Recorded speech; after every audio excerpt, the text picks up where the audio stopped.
नाशिकपासून 2.5 तासाच्या अंतरावर असलेला हा दुर्गम भाग सुरगाणा तालुका. या तालुक्यात आदिवासींची संख्या अधिक आहे. दऱ्याखोऱ्यांनी वेढलेला सह्याद्रीच्या कुशीत वसलेला असा हा सुरगाणा तालुका.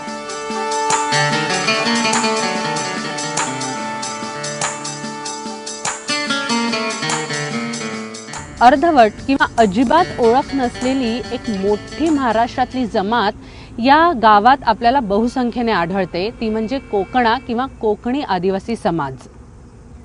कोकणी हा शब्द आपण व्यवहारात इतक्या सहजपणे वापरतो की कोकणी माणूस म्हणजे कोकणात राहणारा, आणि तो समज बरोबरही आहे. पण याच नावाने एखादा आदिवासी समाज महाराष्ट्रात ओळखला जातो यावर फारसा कोणाचा विश्वास देखील बसणार नाही. आणि म्हणूनच आज या कोकणा समाजाबद्दल आपण जाणून घेऊया त्यांच्या संस्कृतीबद्दल, त्यांच्या खाद्य संस्कृतीबद्दल. मग सुरू करूया आपल्या खाद्य भ्रमंतीला. या आदिवासी समाजाविषयी अधिक जाणून घेण्यासाठी आम्ही निघालो सुरगाणाला. कोकण आदिवासींची वस्ती इथल्या छोट्या छोट्या गावांमध्ये आपल्याला पाहायला मिळते. इथल्याच खडकमाळ गावाच्या दिशेने आम्ही निघालो.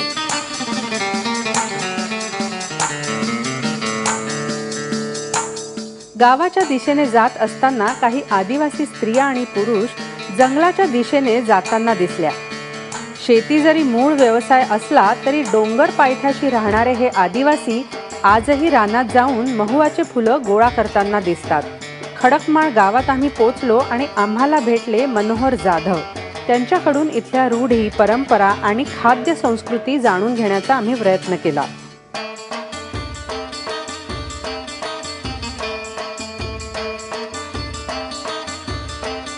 सगळ्या आदिवासी खाद्य संस्कृतीमध्ये आपल्याला सर्वसाधारणपणे साम्य जाणवतं ते त्यांच्या खाद्य संस्कृती. कारण नाचणी म्हणजेच नागलीची भाकरी, ठेचा किंवा पिठलं हे त्यांच्या रोजच्या आहारात असतं. आज मी असंच कोकणा आदिवासींबरोबर आहे आणि त्यांच्याकडनं त्यांची खाद्य संस्कृती जाणून घेणार आहे. त्यांच्यातही नागलीची भाकरी खाल्ली जाते, ठेचा खाल्ला जातो आणि उडदाचं पिठलं खाल्लं जातं. पण त्यातूनही एक वेगळा प्रकार त्या मला दाखवणार आहेत. त्यांच्याकडनं जाणून घेऊया आपण कुठला तो प्रकार आहे. मला तुमचं नाव सांगा. सातेरा संग्राम टोपले. अच्छा, तुम्ही कुठलं काय मला कुठला पदार्थ करून दाखवताय? हरभऱ्याचा बेसन. हरभऱ्याच्या बेसनाचं पातोळ्या. आपण हे पाणी उकळायला ठेवलेलं आहे, बरोबर? त्यांनी चुलीवर आधीच पाणी उकळायला ठेवलेलं आहे. आता त्याच्यात लागणारं साहित्य काय काय आहे? हे काय आहे? गार म्हणजे खडे मीठ आहे. आणि काय लागतं? हळद आणि मसाला आणि चटणी. ही चटणी कशाची आहे? तिळाची आहे. तिळाची चटणी आहे. तेल आणि बेसन, बरोबर? आता आपण चालू करूया. ह्याच्यात आधी तुम्ही काय टाकताय? गार आणि हे एकत्र केलेला हळद आणि मसाला. उकळत्या पाण्यातच त्यांनी मीठ, हळद आणि मसाला टाकलेला आहे. आणि ती तिळाची चटणी. सगळ्यांच्या घरी साधारणपणे ही तिळाची चटणी केलेली असते, त्यामुळे ही तिळाची चटणी त्याच्यात टाकले. आणि आता बेसन.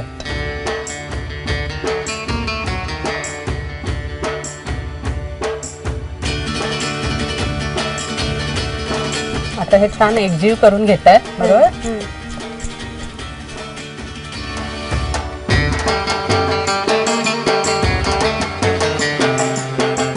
त्यांची बोली भाषा पण वेगळी आहे, त्यामुळे साधारणतः समजते मला. ते असं खदखदायला लागलं आता ते. आम्ही धरू का? नाही धरतो.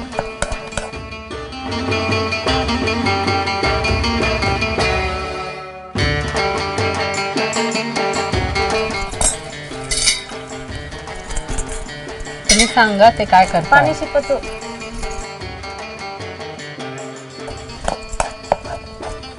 हे काय करणार ह्याच्यानंतर? त्या ह्याच्यावर काय करणार? खडत यावर त्यांनी परात उलटी घातलेली आहे आणि त्याच्यावर पाणी शिंपडून ठेवलंय. म्हणजे हे जे झालेलं आहे हे बेसन ते त्याच्यावर थापणार आहे, बरोबर? ते गरम गरमच थापायचं. हा.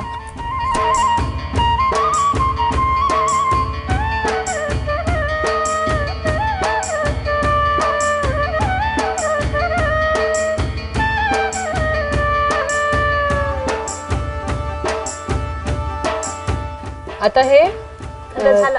हे थंड करत ठेवलेलं आहे ना तुम्ही, हा. पण हे थंड होईस तोपर्यंत तुम्ही मला कुठलं अजून एक करून दाखवणार आहात? भजी काढून दाखवतो. हा, दाखवा बरं मला. ह्याच्यासाठी काय काय लागतं? चटणी लागते. अच्छा, ती चटणी परत. हा. आणि हे काय आहे? भजी भुजिया म्हणजे काय असतं? उडदाचं. उडदाचं पीठ. हा. अच्छा, तर त्याच्यासाठी अजून काय लागतं? चटणी. हा, पण मग आता करून दाखवा ते.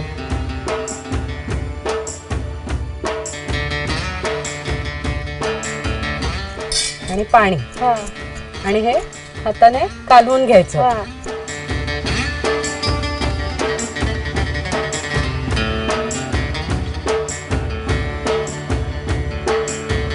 ह्याच्यात मीठ नाही जात? टाकलं. टाकलं. हा.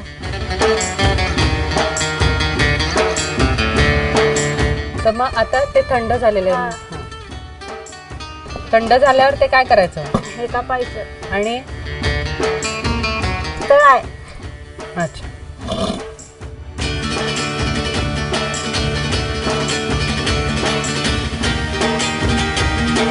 त्याचे छोटे छोटे काप केले तुम्ही. हा.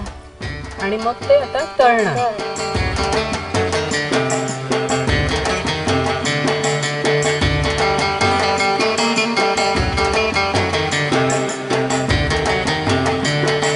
कच्चं म्हणजे अजून तळायचं आहे, त्याचं हे उकडवलेलं आहे, त्यामुळे मी ते हे कच्चंही खाऊन बघणार आहे आणि नंतर तळून झाल्यानंतरही खाऊन बघते. आपल्या पिठल्यासारखी चव असते, कारण बेसनाचंच आहे. फक्त आता तळल्यानंतर कसं लागतं ते आपण बघूया.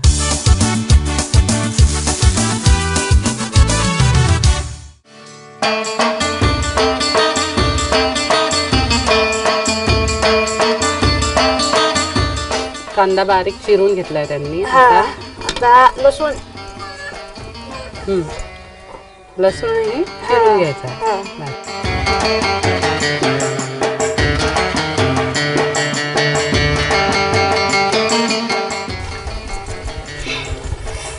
तेल टाकू.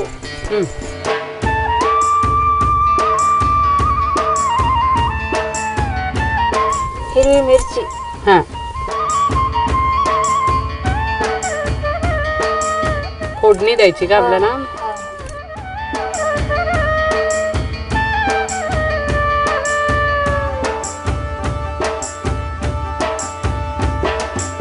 तेल नाही तपलं. तेल नाही तापलं.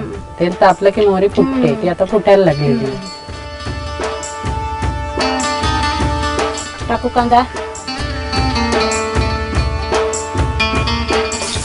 हिरवी मिरची टाकू ना.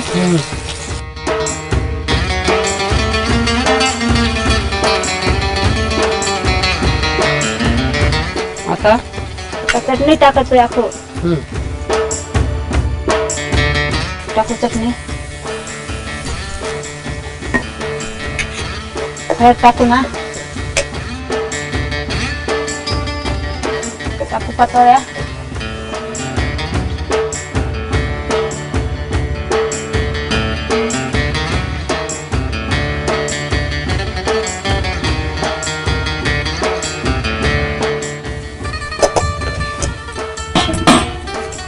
गार टाकू ना.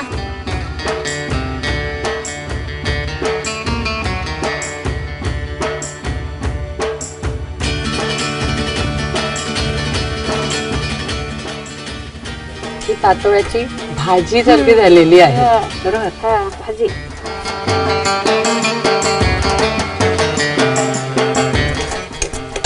त्यान कोथिंबीर नाही ना. कोथिंबीर. हा, ती वरण घालायची. हा. बरं, सजवण्यासाठी वरण कोथिंबीर घाला असंही त्या सांगतायत. त्याने चव चांगली येते. आता हे आपण काढून इथे ठेवून घ्या. हा. त्याच्यावरच ठेवा, काही अर्थ नाही.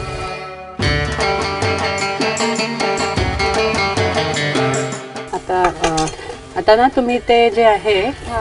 भुज आणि हे थोडंसं त्या भाकरीवर मला द्या.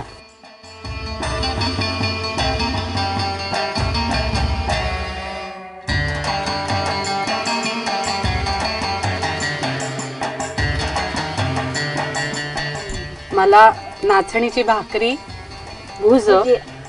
भुजिया हा. काय म्हणतात, भुजी. भुजे, हा. आणि हे पातोळ्या, बेसनाच्या पातोळ्या त्यांनी ज्या तयार केलेल्या आहेत त्या त्यांनी मला सरळ भाकरीवर, नाचणीच्या भाकरीवर त्यांनी दिलेल्या आहेत. नाचणीची भाकरी आपण आधीही पाहिलेली आहे. कदाचित भुज जे आहे ते वेगळ्या पद्धतीचं आपण केलेलं पाहिलेलं आहे. हे वेगळ्या पद्धतीचं आहे. आणि पातोळ्या ह्याच्यात कुठेतरी ना, पातोळ्यांमध्ये आपल्याला गुजरातची जी खांडवी आहे त्याचं साम्य आपल्याला जाणवतं. कारण ही जी जागा आहे ती गुजरातपासनं फार जवळ आहे. म्हणजे महाराष्ट्र आणि गुजरातच्या सीमेवर हे गाव आहे. वेळ झाली आहे थोडंसं चाखून बघायची, त्यामुळे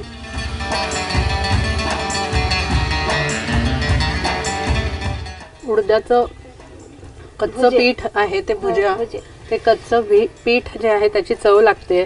तिखट आणि चटणी, त्याचीही एक वेगळी त्यांची चव आलेली आहे. तिळाच्या चटणीसारखी आहे ती. आता म्हणजे पातोळ्याची भाजी केलेली आहे. अक्षरशः पीठ गरम हवी, गरम गरम गरम गरम आहे, त्यामुळे सावकाश खा असंही त्या मला बजावत आहेत.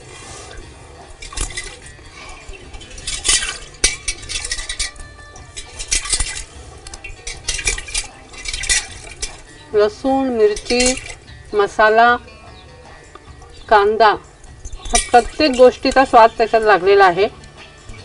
खूप छान असं सोपी आहे, सहज आपल्याला घरीही करता येते. खाद्य संस्कृती तर आपण त्यांची पाहिलेली आहे. आता या गावाचाही असा फेरफटका मारते आणि काही वेगवेगळी त्यांची परंपरा असतील, संस्कृती असतील ती जाणून घेते.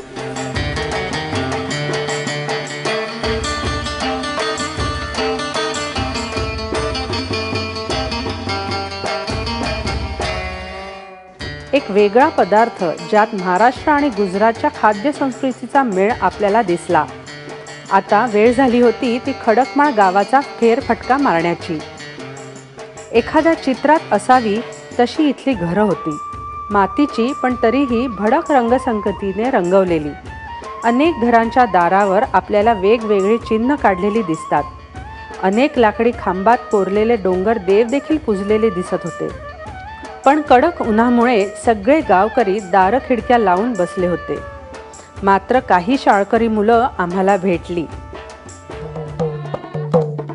गावात फेरफटका मारताना लक्षात आलं की सगळी घरं बंद होती. त्याचं कारण या गावातल्या चौकात ह्या बायका लोकनृत्य करत होत्या.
प्रत्येक आदिवासी समाजाची बोलीभाषा वेगळी असते, त्यांची संस्कृती वेगळी असते आणि ही संस्कृती आपल्याला पाहायला मिळते ती त्यांच्या लोककलेतून.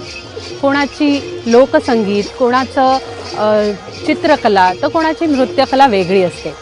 आज आपण कोकणा आदिवासींबद्दल जाणून घेतलं त्यांच्या संस्कृतीबद्दल, त्यांच्या खाद्य संस्कृतीबद्दल, त्यांची नृत्यकला आपण पाहिली. आज मी इथेच थांबते. कॅमेरामन श्रीकांत आणि उत्तमसह मी शेफाली साधू, ABP माझा, सुरगणा.